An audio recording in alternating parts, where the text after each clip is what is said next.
Že tukaj Valentin. Danes bom govoril o oddelku za čustveno integriteto. Ta oddelek obstaja, ampak zaenkrat samo v ameriškem filmu z naslovom Everything Before Us. Dobesedno bi to lahko prevedli Vse pred nami.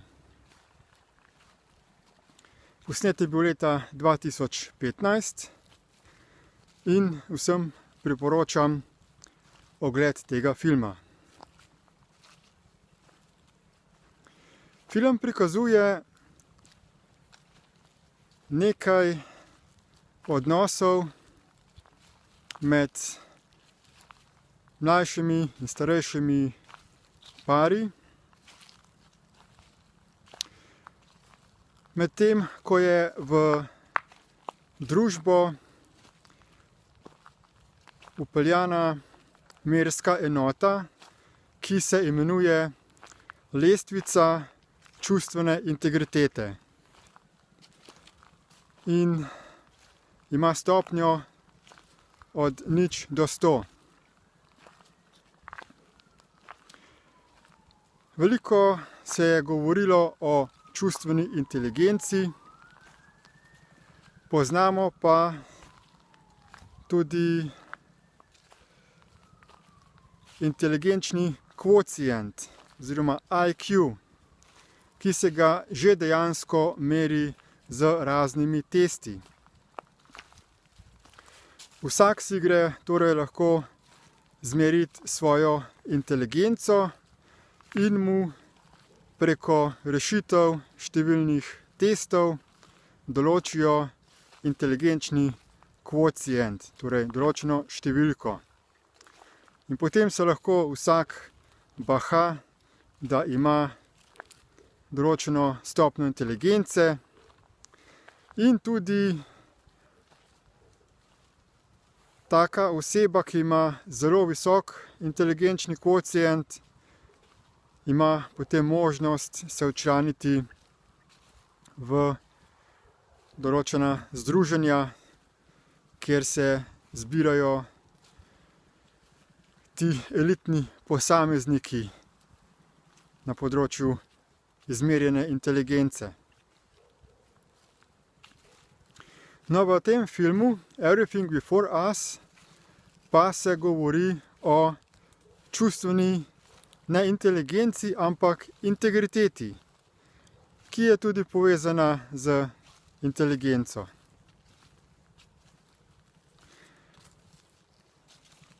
V tem fiksnem scenariju je na državnem nivoju ustvarjen oddelek za čustveno integriteto, ki posamezniku v vsakem trenutku na osnovi določenih meril dodeli številko njegove trenutne čustvene integritete.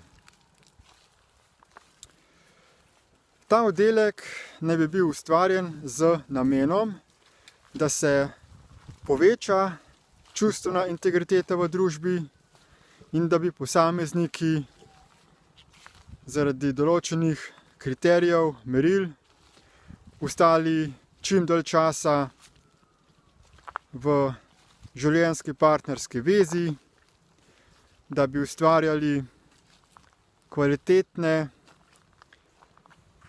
zdravorazumske, čustveno stabilne medsebojne odnose. Vsak dogodek, ko posameznik v tem filmu čustveno reagira ali prekine partnersko vezo po določenem obdobju, se mu ta stopnja čustvene inteligence oziroma integritete zmanjša. To ne bi posameznike motiviralo k boljšemu obnašanju. Prikazuje pa film tudi kako posledično poteka tekmovanje, rivalstvo in tudi razločevanje znotraj družbe na osnovi tega faktorja. Kako nekateri potem z raznimi zvijačami skušajo pretentati ta sistem, kajti recimo v banki nisi mogel dobiti posojila, če si imel prenizko stopnjo čustvene integritete. Ali na določena delovna mesta se nisi mogel prijaviti, če si bil pod njihovim kriterijem minimalne stopnje čustvene integritete. Ali lahko si šel v določene lokale, samo če si imel čustveno integriteto nad 80. Skratka, gre za razmislek o tem, kako bi družba funkcionirala, če bi se merila stopnja čustvene integritete. Potem pa tudi, kako je partnerski odnos kompleksni, dinamični sistem številnih dejavnikov, ki se ga ne more enostavno zaobjeti z enim samim faktorjem, kot je stopnja čustvene integritete. Da so vzponi in padci nekaj, kar vsi potrebujemo, da se na osnovi tega učimo in da če bi bil samo cilj, da stremimo po čim večji oceni na področju čustvene integritete, da se lahko v marsikaterih primerih povzroči obraten učinek, da se ljudi začne motivirati v dejanja, ki niso izraz čustvene integritete. Vsekakor se strinjam, da je fino, da smo odgovorni, da smo čim bolj čustveno stabilni, da smo v odnosih čim dalj časa in da se trudimo na vseh področjih, tako v zasebni partnerski vezi, kot na delovnem mestu, kot z drugimi pripadniki družbe, da imamo nek spoštljiv, enakovreden odnos in da v bistvu ni nobene potrebe po tem, da čustveno reagiramo.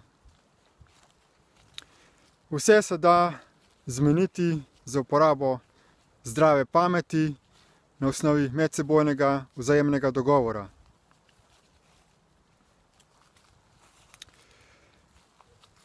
V opisu tega videoposnetka si lahko ogledate tudi povezavo do tega filma oziroma do napovednika za ta film.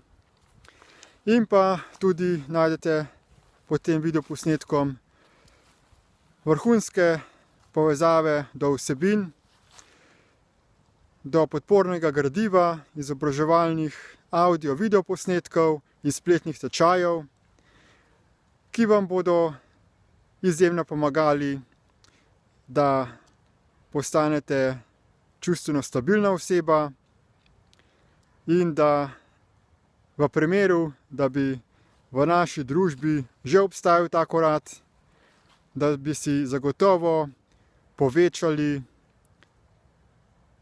vaš kvocient čustvene integritete. Hvala za posluh in nasvidenje.